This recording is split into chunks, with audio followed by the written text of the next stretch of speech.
অহর্নিশির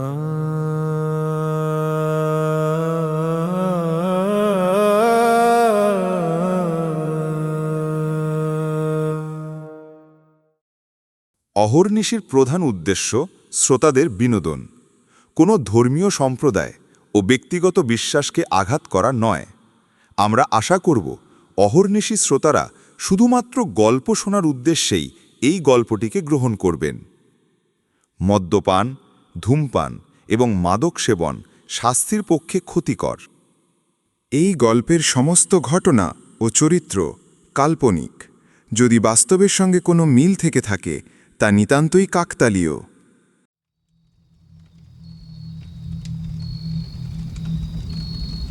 অজয় নদীর তীরে ঘন অন্ধকারের চাদরে ঢাকা এক শ্মশান। সেখানে জ্বলছে চিতা, আর সেই আগুনের আভায় জেগে আছে কালীনাথ।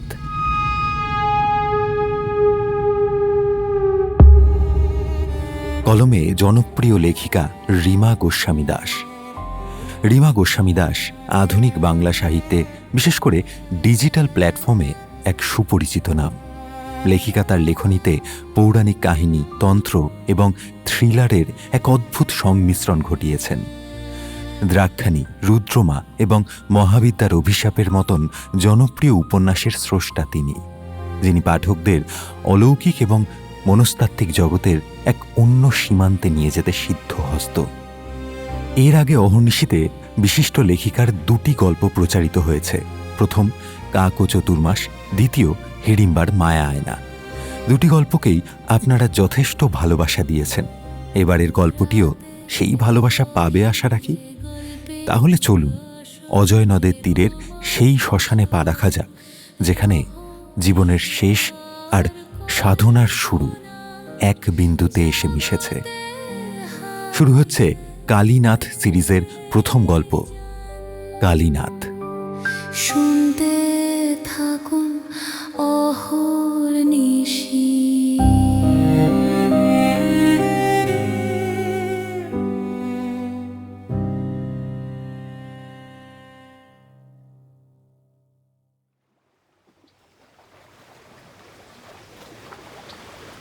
অজয় নদের ধারে একটা শ্মশান, তার পাশেই লাগোয়া কুঁড়ে ঘরটা দিনের আলোতেও যেন এক ধরনের ঘোর লাগা ছায়ায় ঢাকা থাকে। সেই ঘরে থাকেন কালীনাথ। দীপ্ত দু চোখে যেন আগুনের জ্যোতি, চওড়া কপালের নিচে ছায়া ফেলা ভ্রুজোড়া, মুখ ভর্তি গম্ভীর দাড়ি গোঁফ আর মাথা ভর্তি কাঁচা পাকা চুল, পরনে লাল কৌপিন, গায়ে লাল কাপড়। সারাটা দিন গুনগুন করে গান করেন। কেউ এসে একাধটা নেশাদ্রব্য দিলে সেবা করেন, না হলে জোটে না। টাকা পয়সার লেনদেন তিনি করেন না। কালী বলেন, টাকাই বিষ। সাধকের কাছে টাকার কোনো মূল্য নেই। কে বলবে লোকটা মানুষ? বড় বড় লাল হয়ে আসা দাঁত বের করে যখন হো হো করে হাসেন, ছেলে পুলেদের পিলে চমকে যায়।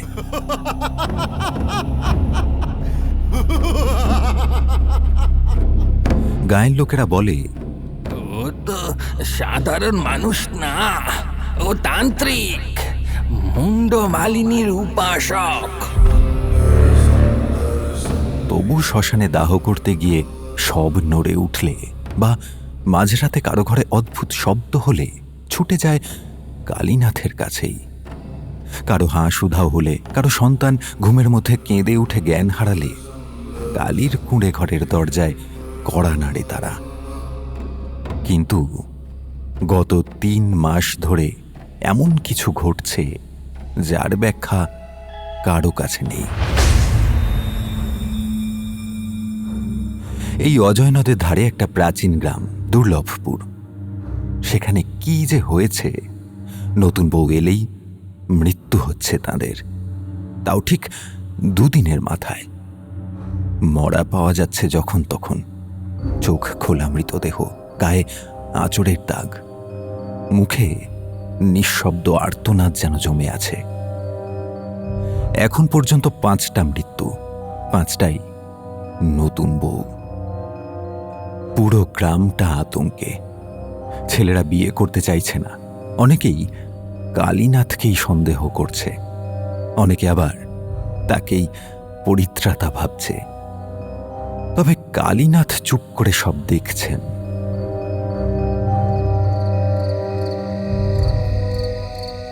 সেদিন সন্ধে তিনি নিজেই গেলেন সেই বাড়িতে যেখানে দুদিন আগে এক গোয়ালা বাড়িতে নববিবাহিতা মেয়ে এসেছিল। ঘরটা নিঃসার, উঠোনে পাতা সাদা মার্কিন চাদরে ঢাকা, লাশ। একটা পচা গন্ধে ঘিনঘিন করে উঠল নাক। কালীনাথ চাদরটা এক কোণে সরিয়ে লাশটার দিকে তাকালেন। মেয়েটার চোখ খোলা, ফ্যাকাশে ঠোঁট, গলায় এক তাল কাঁচা সিঁদুর, আর কপালে অদ্ভুত এক নকশা, যেন কারো হাতের ছাপ। কালীনাথ নাকে গায়ের লাল কাপড় চেপে ফিসফিস করে বললেন, উচ্ছিষ্ট ভৈরবীর পুজো করেছে কেউ এই গ্রামে। কালীর গলায় এক অদ্ভুত শীতল আতঙ্ক, যেন একটা কালো ছায়া গ্রামের বুকেই লুকিয়ে আছে। গায়ের লোক জীবনে এমন কারো নাম শোনেনি। সবাই একে অপরকে দেখছে। কালী এখন ভরসা, সে যদি এর বিহিত করতে পারে। কালী হাত পাতলেন বজাইয়ের কাছে। বজাই আসলে কালীর রক্তের সম্পর্কের ভাইপো। সংসার ত্যাগ করে বেরিয়ে এলেও কালীনাথ হল ঠাকুর বাড়ির ছেলে। তার এক দাদার ছেলে বজাই। কারো সাথে যোগাযোগ না রাখলেও এই পুত্রবৎ বজাকে প্রথম থেকেই ভালোবাসেন কালী। ছেলেটা যায় কালীর কাছে, খুব ন্যাওটা ওর। ভাইপোর সাথেই এসেছেন কালী, ওই ডেকেছে আজ কালীকে। একটা বিড়ি এগিয়ে দিল বজাই। সেটা ঠোঁটে গুঁজে মুখে আগুন দিয়ে ঘোষবাড়ির দাওয়াতে পা ছড়িয়ে বসলেন কালী। একটা বছর দশেকের মেয়ে ওখানে বসেছিল চুপ করে। কালী ওখানে বসতেই মেয়েটির মা তড়িঘড়ি এসে মেয়েকে হাতের নড়া ধরে টেনে নিয়ে গেল। শ্মশানে ভূতেদের সাথে যে থাকে তার গায়ে গা ঠেকা গেলে মেয়েকে না ভূতে পায়। হঠাৎ ঘোষবাড়ির কর্তা কাঁদতে কাঁদতে সেখানে এসে উপস্থিত হন। মেয়ের বাড়ির লোক হাঙ্গামা করছে। আমার এ সংসারে কি সর্বনাশ হলো ঠাকুর। এর বিহিত কিছু করুন। আপনি যা চাইবেন তাই দেব। কালীর কপালে চিন্তার রেখা পড়ল। বিড়বিড় করে বলতে থাকলেন, কি দিবি তুই ঘোষ? হবে তোর খোশ, পচবে চামড়া, গলগল করবে পোকা, তোর হাড় মাস চিবিয়ে খাবে। উচ্ছিষ্ট ভৈরবী বড়ই ভয়ঙ্কর। এ গন্ধ থেকেই বুঝেছি তার আগমন ঘটে গেছে। কিন্তু সে তো না ডাকলে আসে না। তবে কে ডাকলো তাকে? হ্যাঁ, এটাই হলো জানার কথা। ওই ভৈরবী তন্ত্রে খাবারের উচ্ছিষ্ট মৃতদেহের মাংস আর গর্ভস্থ রক্ত ব্যবহার করে পুজো হয়। আর সাধনার শেষে যে তান্ত্রিক সফল হয়। কথিত আছে, যেখানে উচ্ছিষ্ট ভৈরবী সাধনা একবার শুরু হয় সেই ভূমি কখনো শুদ্ধ হয় না। যা, মরা আগে দাহ কর। একে যত ফেলে রাখবি গন্ধ আর ভৈরবীর কোপ তত ছড়াবে। মরা পুড়িয়ে অস্থি একদম অজয় নদে দিয়ে দিতে হবে। তারপর ওইখানে এর পিণ্ড দিয়ে সোজা গঙ্গা। ওখানে নিয়ে ফিরবি সব। পিছন ফিরে তাকানো একদম মানা। আমি ডাকলেও তাকাবি না। সব কাদা খোঁচার দল, বুঝলি সব? ঘোষের ছেলে মদন একদিন বিয়ে করেই বউ মরে গেল। এমন টুকটুকে বউ কোথায় পাবে আর? কালীনাথ মদনার দিকে দেখিয়ে বললেন, এই যে মদনা, হ্যাঁ তোকেই বলছি। তুই খুব সাবধান।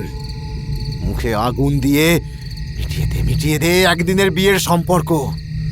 শালা রাক্ষসগণ বটে তুই, সাথে মেয়ে ছিলাটাও নরগণ। এই দাঁড়িয়ে দাঁড়িয়ে দাঁত কেলিও না বাপু, তোলো মাচা, চলো শ্মশান। বলো সব, বলো হরি, হরি বল, বলো হরি, হরি বল, বলো হরি, হরি বল, বলো হরি।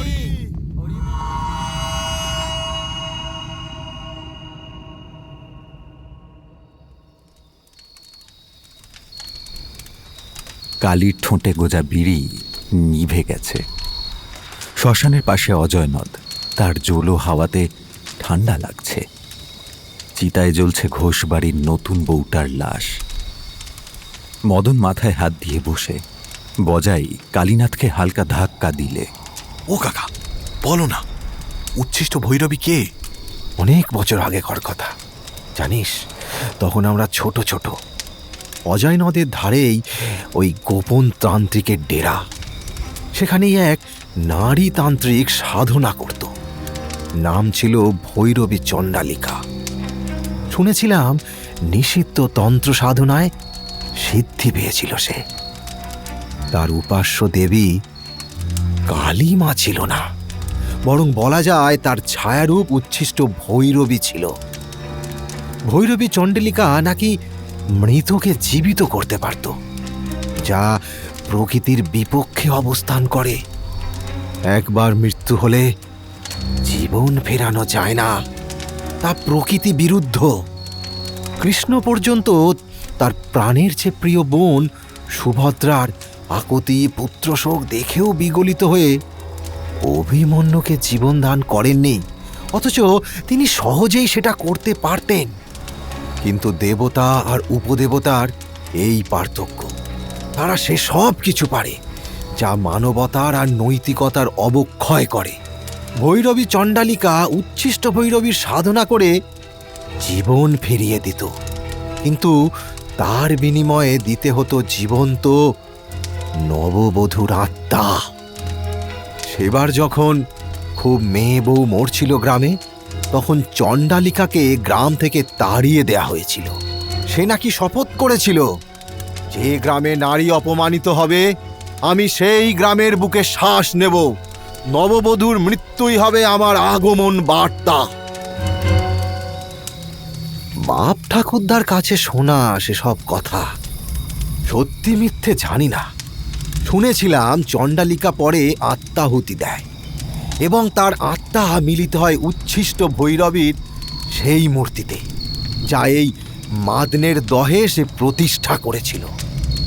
মূর্তি ভাসিয়ে দিয়েছিল সবাই, কিন্তু আজও পূর্ণিমার রাতে যদি কেউ সেই নিষিদ্ধ পদ্ধতিতে পুজো করে, সে উচ্ছিষ্ট ভৈরবীর ক্রোধ আর আশীর্বাদ দুটোই সে পেতে পারে। আর সেটাই কেউ করেছে, বুঝলি? কাদা খোঁচা হতভাগার দল সব। মরবি, মরবি সব, কুকুরের মতো ঘা খেয়ে মরবি। কালী রাগে ফেটে পড়লেন। কান থেকে আবারও একটা বিড়ি নিয়ে ঠোঁটে দিলেন তিনি। এটাতে ভালো মতন গাঁজা মেশানো তামাকের সাথে মৌতাত ছাড়া কিছুই ভালো লাগছে না। মন বলছে বড় সর্বনাশ আসন্ন।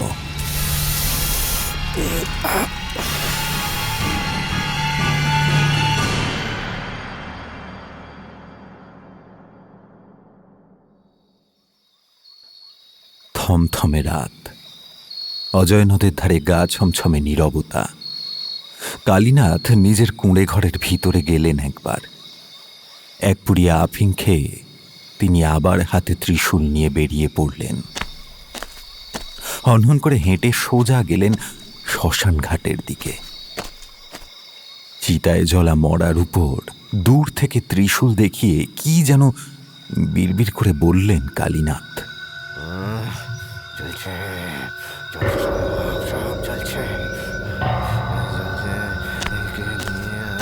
তারপর সোজা হেজ গাছের জঙ্গলের দিকে এগিয়ে গেলেন।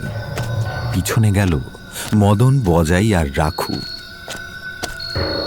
একটা বালির চরের মতন জায়গায় দাঁড়িয়ে কালীনাথ হঠাৎ বলে উঠলেন, এই সেই জায়গা, এখানেই ছিল ভৈরবী চণ্ডালিকার সেই পূজিতা ভৈরবী। এখানে কেউ কি এসেছিল কাকা? এমন পোলা দেখে কি মনে হয়? এমনি এই যে এখানে যত সব। এই ডোমের কাছ থেকে একটু কলকেতে আগুন দিয়ে নিয়ে আয় তো। এই রাখু, চিতার আগুন দিয়ে জ্বালিয়ে দিতে বলিস। বজাই বোকার মতন দাঁড়িয়ে কাকাকে দেখতে লাগলো। কালীনাথ এবার পায়ে পায়ে গিয়ে দাঁড়ালেন নরম বালির উপরে। সেখানে কেউ তো এসেছিল, তেমন যেন কালো কালো কিছু চিহ্ন, যেন কেউ সদ্য পুজো সেরে গেছে। কালো মাটির হাঁড়ি, একটা ক্ষয়ে যাওয়া ঝাঁটা পড়ে। মদন আর বজাই দাঁড়িয়ে রইল কালীর কাছে, চোখ বন্ধ করে এক পায়ে কালী দাঁড়িয়ে কি যেন বিড়বিড় করছে।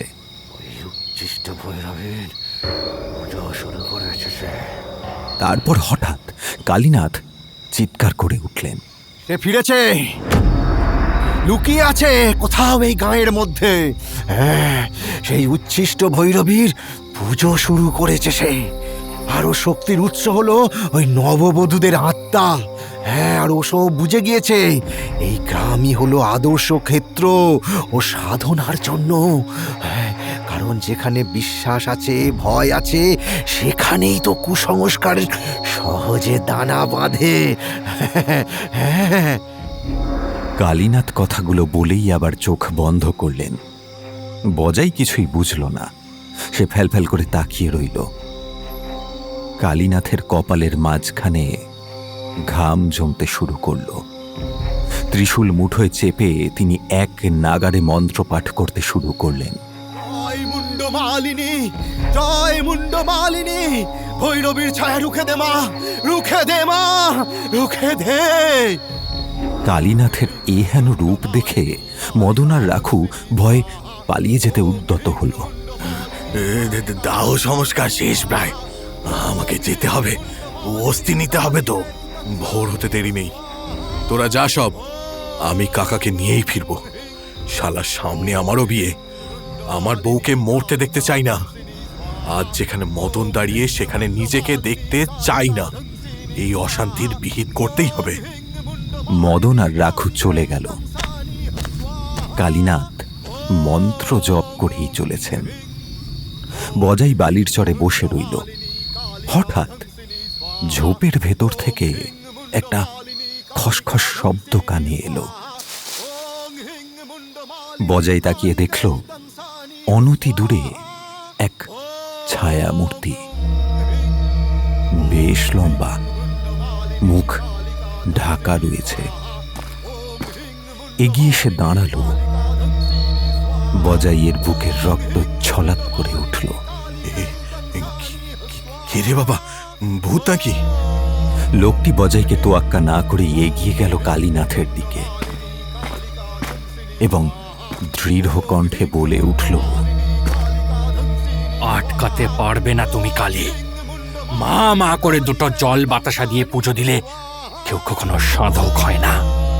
সব কিছু শেষ হবেই, কেউ আটকাতে পারবে না। বজাই উঠে দাঁড়ালো, এগিয়ে গেল সামনে। এই কে রে, কে তুই? কালী চোখ খুলে পা নামিয়ে দাঁড়ালেন। একটু সামনে দেখে বলে উঠলেন, কে তুমি? বিশাল সাধক হে?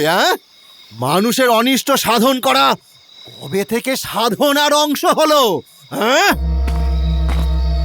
কালীনাথের কথা শুনে লোকটা হঠাৎ করে আবার ঝোপের দিকে এগিয়ে গিয়ে বলতে থাকলেন, আমি ভৈরবী চণ্ডালিকার ছেলে।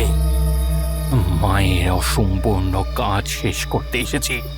দম থাকলে আটকে দেখা আমাকে। বজাই সঙ্গে সঙ্গে পিছনে পিছনে দৌড় দিতে গেল লোকটাকে আটকাতে, কিন্তু কালীনাথ মানা করলেন বজাইকে। থাম তুই বজাই, যেতে দে ওকে। আমি বুঝে গেছি আমাকে কি করতে হবে। হ্যাঁ, বুঝে গেছি।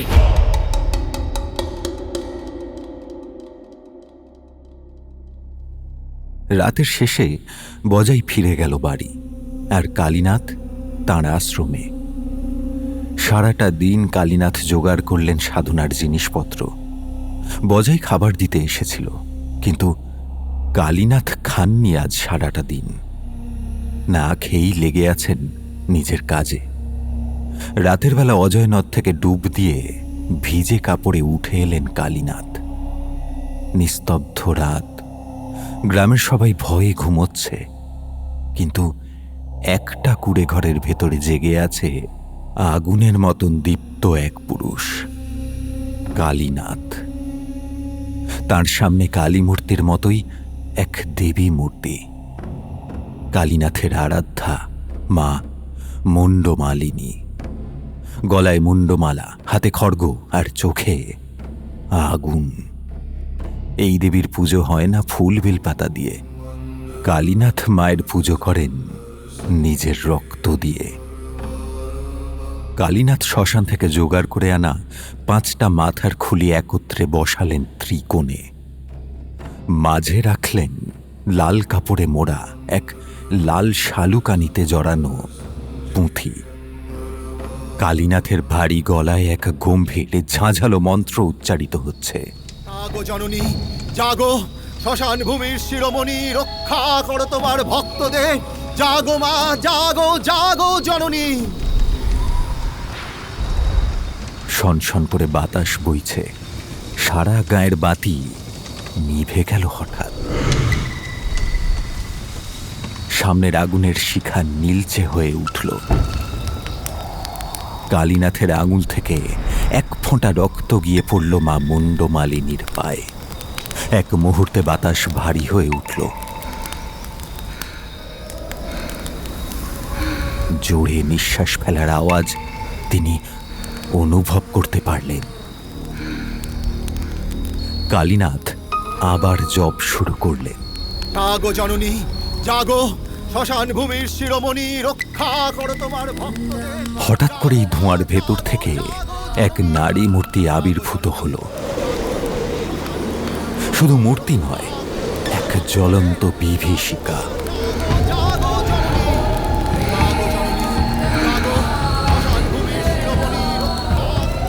তার গলায় ঝুলছে আস্ত মুন্ডমালা আর মুখে এক কুটিল হাসি।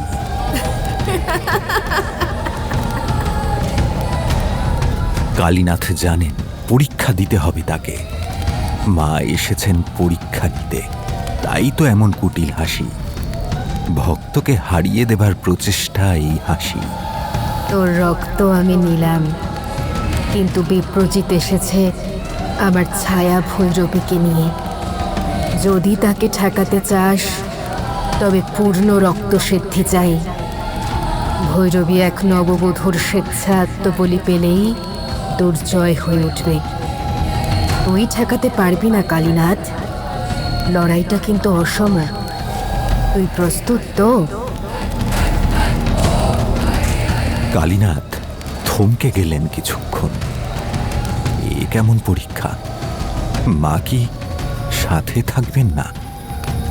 সে জানে বিপ্রজিৎ উচ্ছিষ্ট ভৈরবীর বাহক হয়ে উঠেছে, কিন্তু তাকে আটকাতে হলে মুন্ডমালিনীর কাছেও চাই অভয়। কালীনাথের হাতের মুষ্টি শক্ত হয়ে উঠল। হাত দুখানি জোর করে বললেন, আমি পরীক্ষা দেব মা, তবে আমি অন্য কারোর প্রাণের বিনিময়ে কোনো সিদ্ধি অর্জন করতে চাই না, কোনোদিনই না। নিজের রক্ত দিয়ে আমি সিদ্ধি অর্জন করেছি এতদিন। এইবারও এ প্রাণ গেলেও আমি ওই বিপ্রজিৎকে আটকাবো। হ্যাঁ। দেবী হাসলেন, তারপর বিলীন হলেন।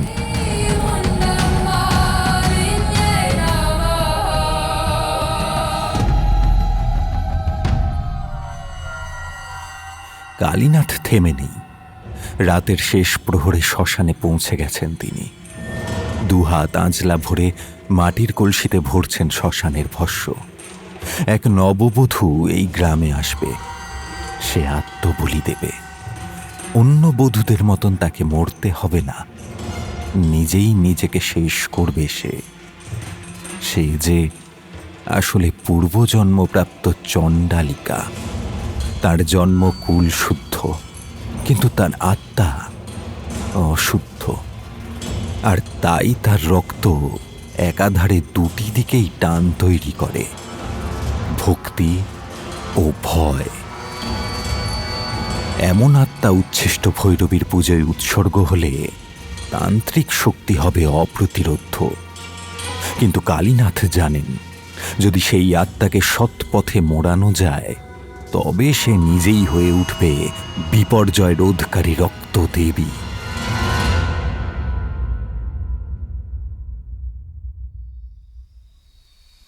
কালীনাথ নদীর ধারে অশ্বত্থতলার নিচে ধ্যান করতে শুরু করলেন। হঠাৎ ঝিরঝিরে বাতাসের মাঝে দেখা দিল এক মেয়ে। কালীনাথ জানেন, এই সব মায়া, বাস্তব জীবনের অংশ না এই মেয়ে।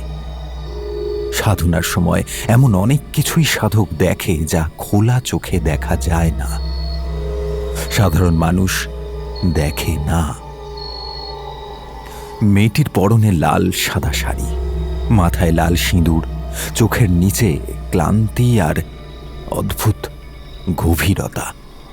কালী, আমাকে চিনিস তো? আমি রেবারে, তোর সেই ছেলেবেলার পাঠশালার সঙ্গে। জানিস কালী, এই জীবনে আমার স্বামীকে ছিনিয়ে নিয়েছে মৃত্যু। সে এখন আমাকে ডাকছে। বলতো কি করব আমি? রেবা, জন্ম একবারই হয়, মৃত্যু হয় একবারই। সময়কে 24 ঘন্টা মানুষে বেঁধে দিয়েছে, কিন্তু প্রকৃতি সে হিসেব মানে না। তাই তো সেই বাঁধা সময়কে বুড়ো আঙুল দেখিয়ে মানুষ যেদিন জন্ম নেয়, সেই দিনই তার 24 ঘন্টা হয় না। যেদিন সে মরে, সেই দিনও তার জন্য 24 ঘন্টা হয় না। তুই তো কবেই চলে গেছিস রেবা। মুক্তি চাই না তোর? এইভাবে ঘুরে বেরিয়ে কি সুখ পাস? পৃথিবী জীবিত মানুষের, আত্মার জন্য বৈতরণী। যা রেবা, ফিরে যা, মা মুন্ড মালিনীর শরণে যা, মুক্তি লাভ কর।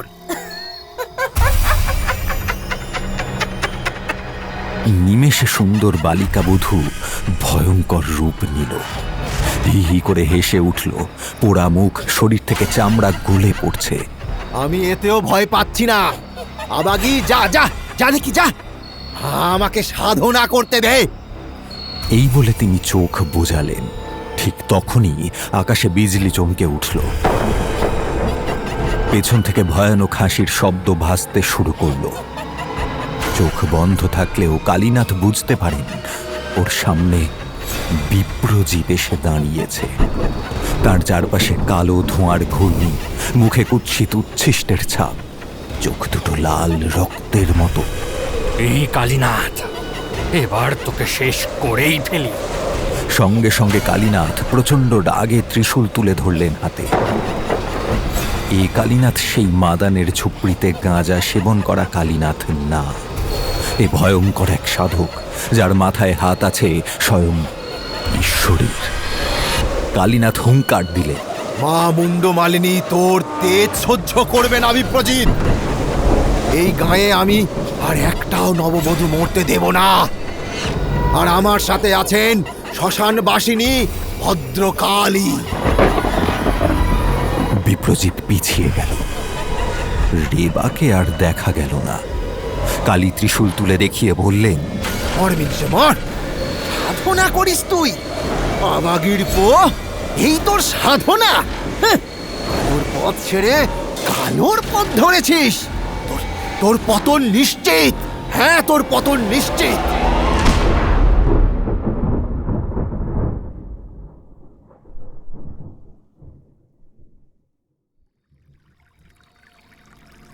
অজয় নদের তীর রাতের অন্ধকারে নিমজ্জিত।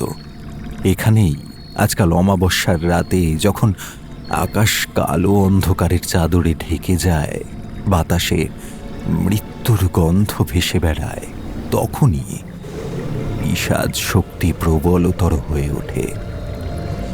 চারিদিকে অদ্ভুত নিস্তব্ধতা।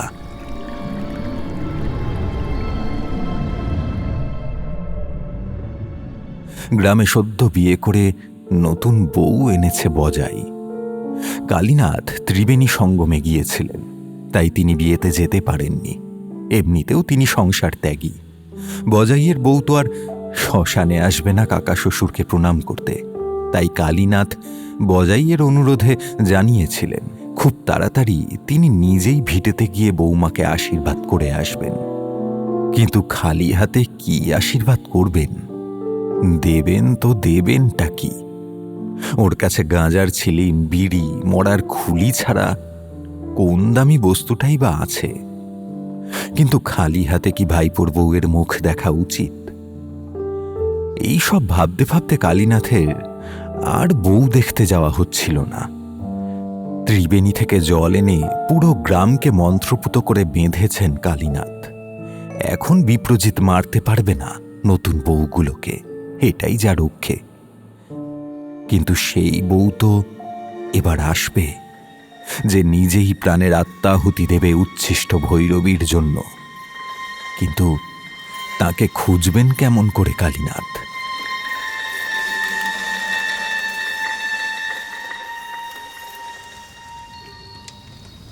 রাতের বেলা সাধনা করতে করতে কালীনাথের চোখের সামনে ভেসে উঠল নিজের ভদ্রাসন। সেখানে মাটির দোতলা ঘর, পিছনে পুকুর। সেই ছোটবেলায় পুকুরে দাপাদাপি করা। মা কাঁসার বাসন মাজতে যেত পুকুরে, বড় বড় হাঁস চড়ত পুকুরে। কালীনাথ দেখছেন নিজের ছেলেবেলার ভিটে, পুকুর পাড়। কিন্তু ওটা কি? কালী সাধনার মধ্যেই চঞ্চল হয়ে উঠলেন। ওই তো পুকুর ঘাটে রাখা আছে পিতলের কলসিখানা। মা তেঁতুল দিয়ে মেজে ঘষে যাকে সোনার মতন চকচকে করে তুলত, ওটাকে নারকেল দড়ি দিয়ে বেঁধেছে। কেনই বা বেঁধে রেখেছে? একটা নতুন বউ, তাকে কালীনাথ কোনোদিন দেখেননি। সে এক পা করে ঘাটের দিকে এগিয়ে যাচ্ছে। পায়ে আলতা, রূপুর ঝমঝমে নুপুর দুখানি অনতি দূরে খুলে রেখেছে সে। তার মুখ দেখতে পাচ্ছেন না কালীনাথ। মেয়েটা কলসি নিয়ে পুকুরের দিকে এগিয়ে যাচ্ছে। ধীরে ধীরে সেই নারকেল দড়ি দিয়ে বাঁধা কলসি গলায় জড়িয়ে নিচ্ছে। কালীনাথ চিৎকার করতেই চাইলেন, কিন্তু গলা দিয়ে একটাও শব্দ বেরোল না। মেয়েটি মাঝ পুকুরে গিয়ে ডুব দিল। কলসি জলে ভরতে জলে বুদবুদ উঠছে, বুলবুল করে শব্দ হচ্ছে। সবুজ হয়ে যাওয়া পুকুরের জলে মেয়েটা ডুবছে। না, ডুবছে না, আত্মাহুতি দিচ্ছে। কালীনাথ চোখ খুলে তাকালেন। সামনে মামুণ্ড মালিনী বিরাজিতা। কালীনাথ ঘেমে নে একসা। এসব কি? কেন আমি নিজের ছেলেবেলায় ফিরে এলাম? কে ছিল ওই নববধূ? নিজের ভদ্রাসন সংলগ্ন পুকুরে অমন করে গলায় কলসি বেঁধে কাকেই বা মরতে দেখলাম আমি? কালীনাথ হাত জোর করে মায়ের কাছে কেঁদে উঠলেন। কে মা? ওই হতভাগী কে? কোন অশনি সংকেত? আমি সংসার ত্যাগ করেও কি সংসারের মোহ ত্যাগ করতে পারলাম না? না হলে সাধনার মাঝে এমন কিছু কেনই বা দেখলাম? বলে দে মা, উত্তর দে, মেনকির বেটি, উত্তর দে। আর জ্বালাস না বাপু, আর জ্বালাস না। দেবী মূর্তি নিশ্চল রইল। এ তো সাধকের পরীক্ষা। সংসার ত্যাগ করলেই কি সব কিছু ত্যাগ করা যায়? সংসার ত্যাগ করলেই কি সাধনাকে পাওয়া যায়? অস্থির হয়ে উঠলেন কালীনাথ। কে কে সেই মেয়ে? কাকে দেখলাম? কেনই বা দেখলাম? না, যেতে হবে সেখানে, যেখান থেকে সব শিকড় ছিঁড়ে এসেছিলাম। এই শ্মশানে কোনো কিছু এমনি এমনি ঘটে না, ঘটলে তার বিশেষ কারণ থাকে। এখন জানতে হবে এই গাঁয়ে এই কদিনে কতজন নতুন বধূ এসেছে, আর আর নিজের ভিটেতে গিয়ে একবার ওই বংশের নতুন বউকেও দেখে আসতে হবে আমাকে। আশীর্বাদ, সেই সামগ্রী জুটবে কবে তা জানা নেই, তবে আমি তো সংসারী মানুষ না যে নববধূর মুখ দেখতে উপহার লাগবে। এই তো, হ্যাঁ, মায়ের পায়ে থাকা আলতা, ওটাই দেব। শ্মশানে বিরাজিতা দেবীর আলতা দিলে বউঠান রাগ করবে, ও করুক গিয়ে।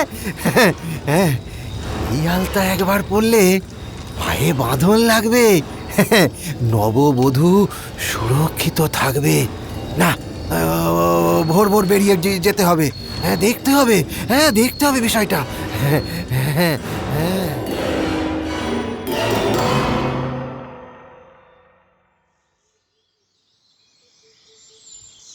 কালীনাথ ভোর ভোর স্নান করে পরিপাটি হয়ে লাল রক্তবস্ত্র পরিধান করে এগিয়ে গেলেন গাঁয়ের দিকে। গায়ে সদ্য হাট বসেছে, ওদিকে মাঠে মাঠে ধান তোলার কাজ চলছে বলে জনমজুর দল বেঁধে সেদিকেই যাচ্ছে। রাখাল গরু নিয়ে বেরিয়েছে। ছোট্ট চায়ের দোকানের ঝাঁপ খুলে আকাতে আগুন দিয়েছে দোকানি। এর মধ্যে কালীনাথকে হন্তদন্ত হয়ে গায়ের ভিতরের দিকে যেতে দেখে সবাই অবাক হল। কালীনাথ সোজা এগিয়ে গেলেন নিজের ভদ্রাসনের দিকে। সদর দরজায় দাঁড়িয়ে একবার একটা দীর্ঘশ্বাস ফেললেন। একটা অদ্ভুত অনুভূতি হচ্ছে আজ এখানে এসে। এই সেই ভিটে যেখানে তিনি বড় হয়েছেন, এখানেই ওনার শৈশব স্মৃতি বিজড়িত। কিন্তু আজ কেমন যেন অনুভব হচ্ছে। গেরস্থ ঘর, কিন্তু কেমন যেন একটা ধূসরতা ছেয়ে আছে ভিটেময়। কালীনাথ ভিতরে ঢুকে এলেন। বউঠান এই সময় উঠোনের একপাশে মাটির রান্নাঘরে চা জল বসায় মাটির পাতা উনুনে। ধান সেদ্ধ করার জন্য মড়াই থেকে ধানও বের করা হয়েছে দেখা যাচ্ছে। কালীনাথ ডাক দিতেই যাবেন বউঠানকে, এমন সময় নূপুরের শব্দ কানে এলো ওনার।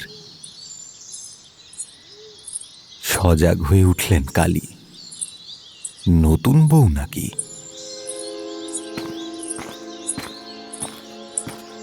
কালী পায়ে পায়ে সামনে এগিয়ে গেলেন।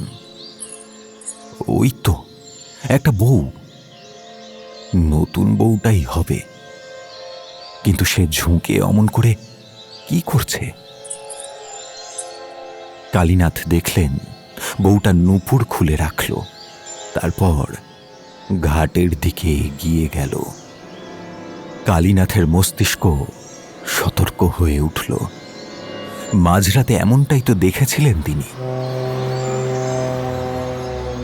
না, তিনি ডাকলেন না, পিছু পিছু এগিয়ে গেলেন। মেয়েটির মুখ দেখা যাচ্ছে না। মেয়েটি পায়ে পায়ে ঘাটে এগিয়ে গেল। ঘাটে রাখা কলসি, সেই কলসি, তাতে নারকেল ছোবা দিয়ে বানানো রশি জড়ানো। মেয়েটি সেটি গলায় জড়িয়ে নিল। এক পা করে জলের দিকে এগিয়ে যাচ্ছে মেয়েটি। না, আর দেরি করা যাবে না। কালীনাথ হুঙ্কার দিয়ে উঠলেন। ওখানেই থেমে যাও বৌমা, এক পাও এগোবে না। বজাই, এই বজাই, মরণ ঘুম ঘুমাস নাকি হতচ্ছাড়া? বৌঠান, বৌঠান, দাদা, কোথায় সব? বজাইয়ের মা গোলা থেকে ধান বের করিয়েছেন স্বামীকে দিয়ে। তারপর কি যে মরণ ঘুম! স্বামী স্ত্রী দুজনেই আবার ঘুমিয়ে পড়েছেন। কালীর বাঁচখাই গলা পেয়ে ওদের ঘুম ভাঙল। ওনারা বেরিয়ে এলেন ঘর থেকে, আর উল্টো দিকেই একটু এগিয়ে পুকুর। চিৎকার ওদিক থেকেই আসছে। বজাইও মাটির দোতলা থেকে নেমে এসেছে। সবাই কালীনাথের গলা পেয়ে ঘাটের দিকে এগিয়ে গেল। ততক্ষণে সংজ্ঞা হারানো, গলায় কলসি বাঁধা অবস্থায় নতুন বউকে কালীনাথ পাঁজা খোলা করে জল থেকে তুলে আনছে। বজাই সে দৃশ্য দেখে চমকে উঠল। ওর মা মুখে আঁচল চাপা দিয়ে চেঁচিয়ে উঠলেন, ও মা গো, কি সর্বনাশ! ও কালী, নতুন বউয়ের কি হলো? কালীনাথ নতুন বউকে ঘাটে এনে শুইয়ে দিলেন। তিনি নিজেও ভিজে গেছেন। বজাই দেখল তার নতুন বউ অচেতন, মুখটা ফ্যাকাশে হয়ে গেছে। ও তাড়াতাড়ি গলা থেকে কলসি দড়ি খুলতে লাগলো। এই ছাগল, বলবি কি হলো? তুই এত কাক ভরে এখানে, আর বৌমাই বা এই অবস্থায় কেন? কালীনাথ কানে গোজা ভিজে ঢোল হওয়া বিড়ি খান খুলে পুকুরের জলে ছুঁড়ে ফেলে দিলেন। মরতে যাচ্ছিল, দেখে বুঝিস না তোরা? এ কি অলক্ষণে কাণ্ড! নতুন বউ এমন মরতে যাবেই বা কেন? মেলা ফ্যাচ ফ্যাচ করো না বৌঠান।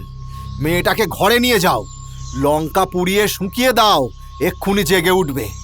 তারপর এই যে কোথায় গেল, এই যে, হ্যাঁ, শ্মশানবাসিনী মা মুন্ডমালিনীর আলতা পরিয়ে দাও, পরিয়ে দাও।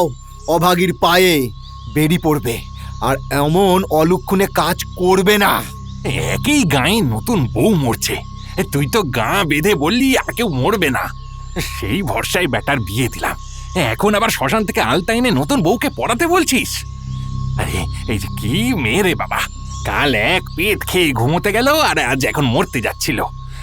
কালী, তুই সময় মতো না এলে কি যে সর্বনাশ হতো রে। ওকে কেউ মারতে আসেনি অন্য বউগুলোর মতো, ও নিজেই মরতে গেছে। কারণ ওর মধ্যে সেই পিশাচ শক্তির বাস।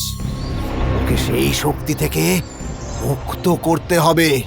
যা অনামুকো, যা, বউকে নিয়ে ঘরে রেখে আয়। এখানে হাঁ করে দাঁড়িয়ে থাকিস না। আমাকেও যেতে হবে, এবার বড় কোপ পড়বে। উচ্ছিষ্ট ভৈরবীর অন্তিম বলি নিজের আত্মহুতি দিতে পারেনি, তার প্রাণ বেঁচে গেছে। আজ রাতেই কিছু বড় ঘটনা ঘটবে, খুব সাবধানে থাকবে বৌঠান। আর নতুন বউকে আগলে রাখবে, মায়ের নাম করবে, কোনো বিপদ ঘেঁষবে না। আর আর সদর দরজা খুলবে না, খুলবে না, সন্ধ্যার পর খুলবে না। যে যতই ডাকুক খুলবে না, আমি হলেও না। অজয়, তুই বিকেলের মধ্যেই চলে আসবি। আর যাবার আগে তোর বউকে এই এই এই নারকেলের দড়ি দিয়ে বেঁধে দিয়ে যাবি, যেন এ বাঁধনও খুলতে না পারে। হ্যাঁ, আমি এখন আসি তাহলে। হ্যাঁ, আসি। বজাই বউকে ঘরে নিয়ে এলো। ওর মা শুকনো লঙ্কা পুড়িয়ে ধরল নতুন বউয়ের সামনে। সতীনাথ হতভম্ব। ভাই যেমন এসেছিল তেমনই ঝড়ের বেগে বেরিয়ে গেল। বজাইয়ের বউকে বেঁধে রাখা হয়েছে। সে এই ভালো তো এই মার মূর্তি। তাকে নিজের নিয়ন্ত্রণে করে নিয়েছে বিপ্রজিৎ। কালী ঠিকই ভেবেছিলেন বাড়ির রাখাল চুন্নিলালের বউটা ফাইফরমাস খাটতে আসে মাঝে মাঝে। বউঠান ওকে বজাইয়ের বিয়েতে ডেকেছিল। নতুন বউয়ের গা থেকে হলুদ সুতো আর দুব্বা ঘাস কোনো এক তালে খুলে ওই চুন্নির বউটাই দিয়েছে বিপ্রজিৎকে। তাতেই বউটা বশ হয়ে আছে, ইশারায় নাচছে। এক তো রাস আলগা, তাতে জন্মান্তর আত্মা। সেসব কথা শুনে তো বউকে খেদিয়ে দেবার তালে ছিল বউঠান। কালীনাথই বাধা দিয়ে বলেন, সব মানুষই কোনো না কোনো আত্মার পুনর্জন্ম। নতুন বউয়ের কোনো দোষ নেই, সে শিকার হয়েছে এই বাড়িতেই এসে। তাই এই বাড়ির লোকেরই দায় ওকে বাঁচানো। শুধু শুধু ওকে কিছুতেই খোলা রাখা যাবে না, রাখলেই নিজেকে শেষ করে দেবে ও। হ্যাঁ, শেষ করে দেবে নিজেকে।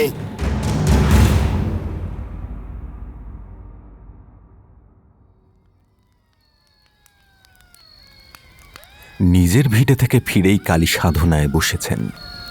রাত গভীর, চারিদিকে কোনো জনপ্রাণী নেই, শুধু শৃগাল নেউল ঘুরছে শ্মশানের ধার ঘেঁষে। ঝিঁঝি পোকা নাগারে ঝিঁঝি করে যাচ্ছে।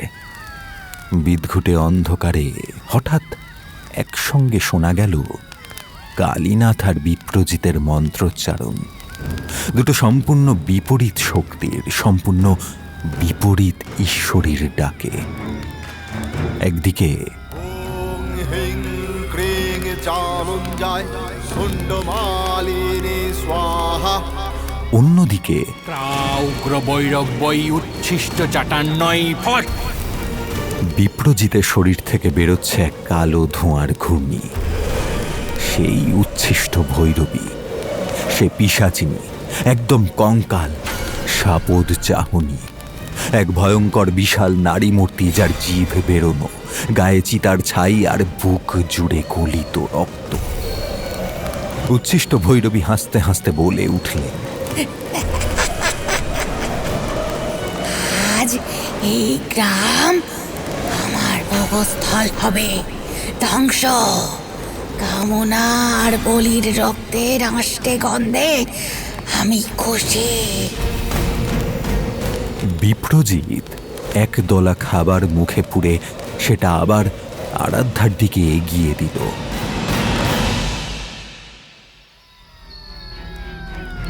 ওদিকে কালীনাথ নিজের কপালে ঠিক ব্রহ্মতালুর কাছে আঘাত করলেন।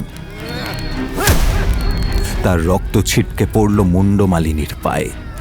কালীর মাথাটা যন্ত্রণায় ফেটে পড়ছে, গলগল করে রক্ত বের হচ্ছে সদ্য আঘাত পাওয়া স্থানে। রক্ত আহুতি পেয়ে মুন্ডমালিনী দেবী আবির্ভূত হলেন। দেবীর গলায় মুন্ডমালা, হাতে খড়গ আর চোখে অগ্নি সম্রাগ। শুরু হলো প্রবল ঝড়। ঝড়ের দাপটের সাথে সাথে মাটি কাঁপতে শুরু করলো। অজয় নদীর জলে শুরু হলো প্রবল ঘূর্ণিঝড়। শোনা যেতে লাগলো দুই তান্ত্রিকের সমান তালে মন্ত্রপাঠ। মা, আমার শরীর প্রাণ সব আজ তোর চরণে সমর্পণ করি। তুই মা এই গ্রামকে মুক্তি পাইয়ে দে মা। তুই মা ওই পিশাচিনীকে গ্রাস কর। ওই পিশাচিনীকে গ্রাস কর, তুই মা গ্রাস কর, গ্রাস কর মা, গ্রাস কর। বিপ্রজিৎ ওদিকে এটো ভোগ এগিয়ে দিয়ে বলছে, ভোগে মোহে তুষ্ট হও মা। এই পুনর্জন্ম নেয়া চণ্ডালিকার রক্তে আমাকে অমর করো। এটা আর কেবল তন্ত্র নয়, এটা দুটো আত্মার লড়াই। এমন দুই শক্তি খেলছে এখানে, যেখানে একটুও ভুল মানে সম্পূর্ণ ধ্বংস। কালীনাথ এখানে তমগুণের সাধক।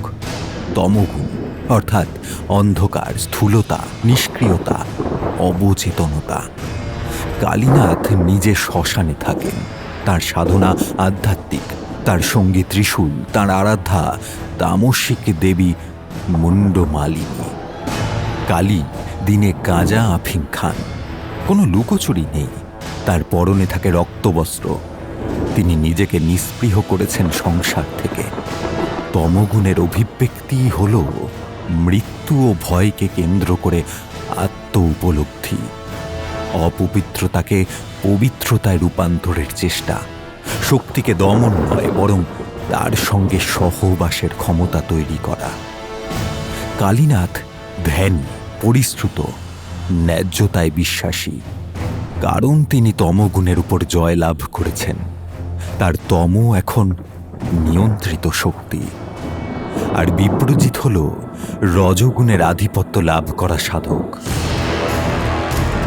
রজগুণ হল আসক্তি, ক্রিয়া, উচ্চাকাঙ্ক্ষা, ইচ্ছা, লোভ।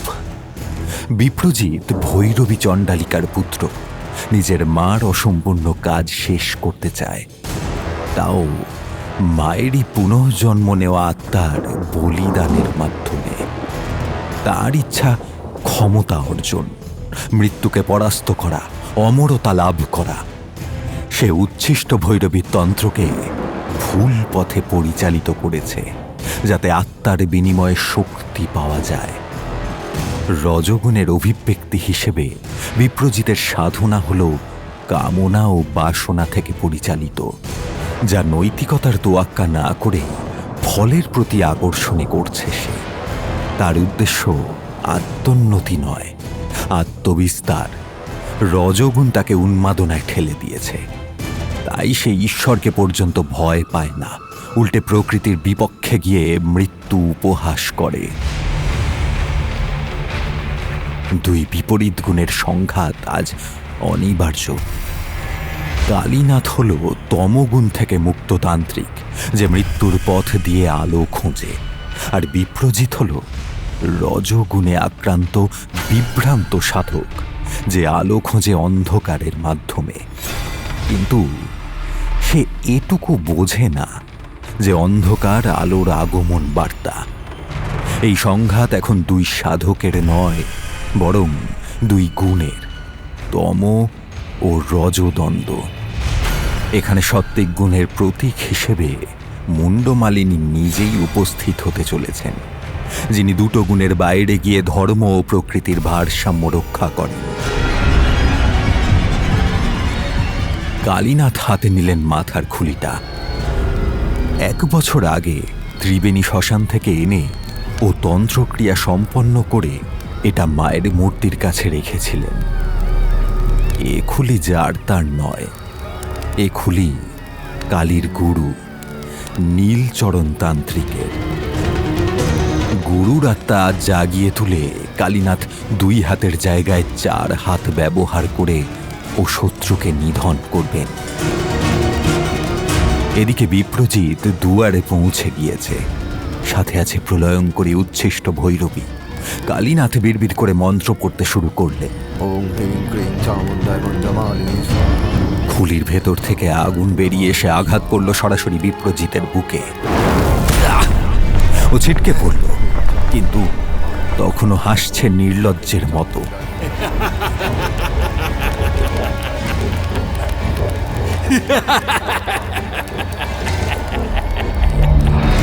আমাকে মারার সাধ্য নেই কালীনাথ, আমি নিজেই মৃত্যুর পুত্র।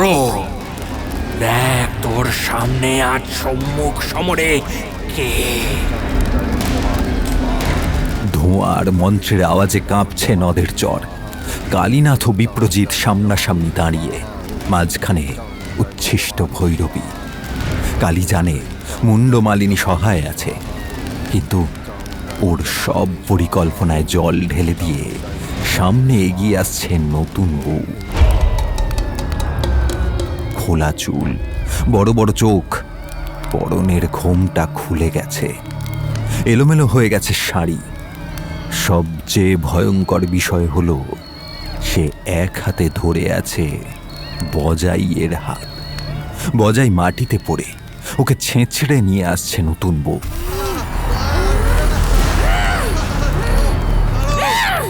একটা জোয়ান মদ্য তাকে এমন ছেঁচড়ে এক হাতে টেনে আনা, অর্থাৎ নতুন বউ আর নিজের মধ্যে নেই। কালীনাথ পড়লেন বিপাকে।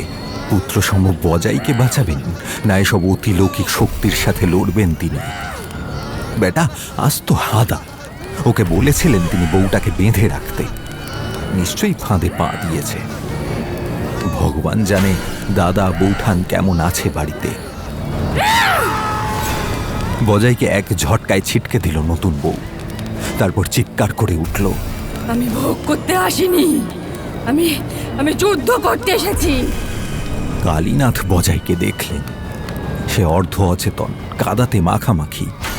তাকে ছুঁড়ে দিতে সে কালীর কাছেই এসে পড়েছে।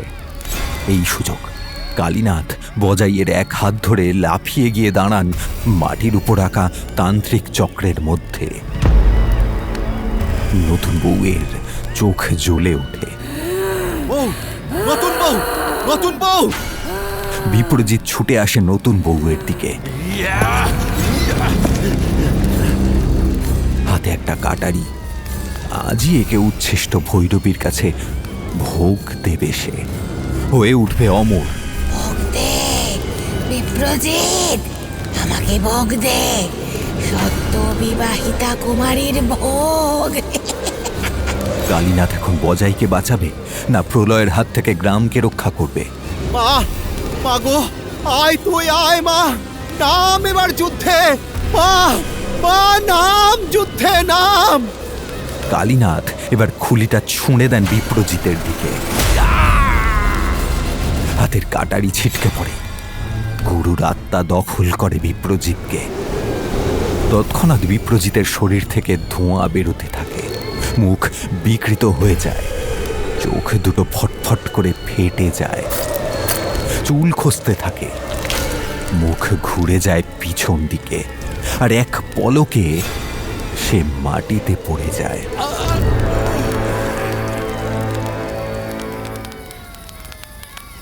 কিছুক্ষণ নিস্তব্ধতা, তারপর আচমকা উচ্ছিষ্ট ভৈরবী এগিয়ে আসে কালীর দিকে। আকাশ জোড়া একটা মেঘের গর্জন হঠাৎ আছড়ে পড়ে অজয় নদীর পাড়ে। চারিদিকের নিস্তব্ধতাকে ছিন্ন করে হঠাৎ একটা কাঁপানো চিৎকার। আগুনের শিখা ছিটকে উঠল, কাটা কলা গাছের মতন পড়ে গেল নতুন বউ মাটিতে। বিপ্রজিতের সাথে তার তন্ত্র মন্ত্র শেষ হয়ে গেছে। নতুন বউয়ের উপর তার প্রভাব শেষ হয়েছে, কিন্তু সম্মুখে আরো বড় বিপদ। উপদেবী আর কালীনাথ এখন মুখোমুখি। কালীনাথ সামান্য সাধক, সাধারণ মানুষ। এখন মা তার ছেলেকে রক্ষা না করলে দাঁড়িয়ে দাঁড়িয়ে মরতে হবে। ওদিকে মুন্ডমালিনীর সামনে রাখা রক্তে ভেজা কাপড় নড়ে উঠল হঠাৎ। পুঁথির পাতা উল্টে গেল ঝড়ের মতো। কালীনাথ এক টানা জপ করে চলেছেন। ওম কল্পন্ত বয়িনী রক্তদন্ত চণ্ডিকায় নমঃ। ওম কল্পন্ত বয়িনী রক্তদন্ত চণ্ডিকায়। হঠাৎ কালীনাথ ত্রিশূল তুলে চিৎকার করে উঠলেন। মুন্ডমালিনী, শত্রুনাশিনী, জাগো মা, জাগো। ওই পিশাচীর অভিশাপ থেকে রক্ষা করো তোমার ভক্ত, তোমার সন্তানদের। মা জাগো, মা জাগো, রক্ষা করো, রক্ষা করো মা, রক্ষা। ভৈরবী অট্টহাস্যে ফেটে পড়লেন। উচ্ছিষ্ট ভৈরবী ভয়ঙ্কর রূপ ধারণ করেছে। তার দেহের অর্ধেকটা ছিন্ন, মুখ ভর্তি কৃমি, গায়ে পুরনো নববধূদের শাড়ির টুকরো, আর দুই চোখ শুধু অন্ধকার। উচ্ছিষ্ট ভৈরবী কালীনাথকে লক্ষ্য করে ঝাঁপিয়ে পড়ে। কালীনাথের মুখ দিয়ে রক্ত বেরিয়ে আসে, ত্রিশূল হাত থেকে খসে পড়ে যায়। ভৈরবীর লালচে জিভ ছুঁয়ে যায় কালীর কপাল। এখানেই ব্রহ্মশিরা, এখানেই সিদ্ধি। সিদ্ধি গিলবে উচ্ছিষ্ট ভৈরবী। ঠিক তখনই মুন্ডমালিনী দেবীর মূর্তির চোখ খুলে যায়। আগুনের শিখা হঠাৎ উজ্জ্বল সাদা হয়ে ওঠে। সেই আলোর ঝলকানিতে উচ্ছিষ্ট ভৈরবী খানিক পেছনে সরে যান। কালীনাথ নিজের শেষ শক্তিটুকু নিয়ে মুন্ডমালিনীর স্মরণ করেন।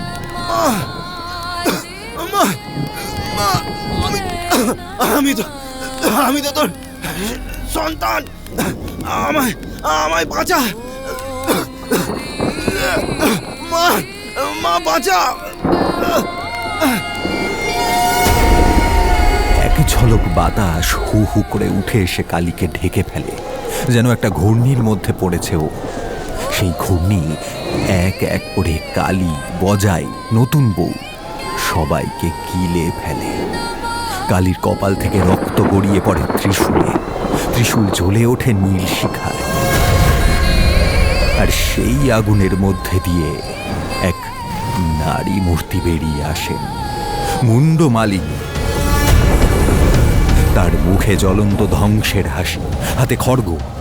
ওই, আমি তোকে ভয় পাই না। তৎক্ষণাৎ মুন্ডমালিনী দেবী এক ঝটকায় ছুঁড়ে দেয় ত্রিশূল উচ্ছিষ্ট ভৈরবীর দিকে। সেই ত্রিশূল গিয়ে বেঁধে ভৈরবীর গলায়। তার বুক থেকে বেরিয়ে আসা কালো ধোঁয়া ঝড়ের মতন উড়ে যায় আকাশে। ভৈরবী উকড়ে যেতে থাকে, গলে যেতে থাকে, তার মুখে অসহায় আর্তনাদ। আমি তো তোর ছায়া, আমি তো তোরই অন্য রূপ। না মা, না। মুন্ডমালিনীর কণ্ঠে বজ্র নিনাদ শোনা যায়। তুই সেই বিভ্রান্ত ছায়া যে মৃত্যুকে বেঁচে থাকার অস্ত্র করে দেবীর আসন লাভ করতে চাস। তুই আমার নামের কলঙ্ক। এক ঝলক ধ্বংসের শিখা ছেড়ে পড়ে, ভৈরবী বিলীন হয়ে যায়। ঘূর্ণি থেমে ছিটকে পড়ে তিন দিকে তিনটে মানুষ।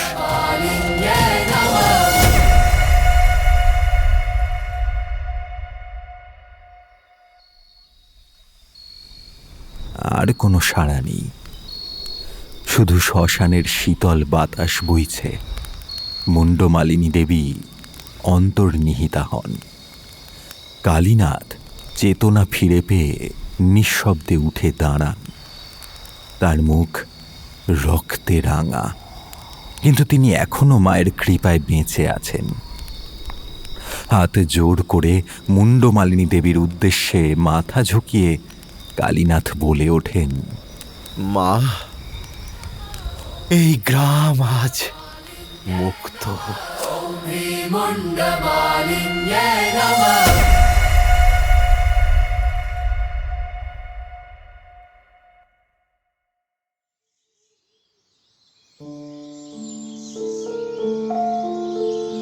ভোরের আলো ফুটে উঠেছে, পাখির ডাকে ঘুম ভাঙছে মানুষের। বজাইয়ার নতুন বউ মায়ের মূর্তির পাশে অচেতন, আর ওদের পাশে বসে আছেন কালীনাথ, চোখ বন্ধ, একদম নিঃশব্দ। ওরা জেগে উঠলে ওদের বাড়ি ফেরাতে হবে। শ্মশান গৃহীর আবাস নয়, এ স্থান শুধুই কালীর।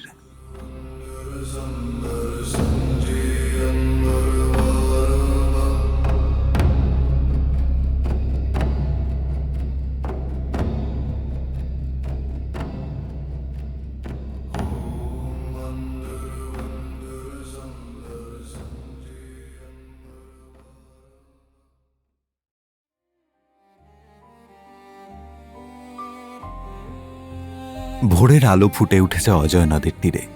শ্মশানের ছাই আর পোড়া কাঠের গন্ধে মিশে আছে এক অদ্ভুত শান্তি। যে প্রলয় গত রাতেই গ্রামকে গ্রাস করতে এসেছিল, মা মুন্ডমালিনীর কৃপায় আর কালীনাথের আত্মত্যাগী সাধনায় তা আজ শান্ত। কালীনাথ গল্পটি শুধু তন্ত্রমন্ত্রের লড়াই ছিল না, এটি ছিল অশুভ শক্তির বিরুদ্ধে শুভ ইচ্ছা শক্তির জয়ের উপাখ্যান। বিপ্রজিতের মতন যারা অন্ধকারের মোহে পথভ্রষ্ট হন, তাদের বিনাশ অনিবার্য। আর কালীনাথের মতন সাধকরা প্রমাণ করে দেন, শ্মশান মানেই শেষ নয়, সেখান থেকেই হয়তো নতুন কোনো ভোরের শুরু। আজকের এই তান্ত্রিক থ্রিলার আপনাদের কেমন লাগলো কমেন্ট করে অবশ্যই জানাবেন। লেখিকা রীমা গোস্বামী দাসের আরও এমন রোমহর্ষক গল্প শুনতে চাইলে আমাদের সাথে থাকুন। ভালো থাকবেন, সুস্থ থাকবেন।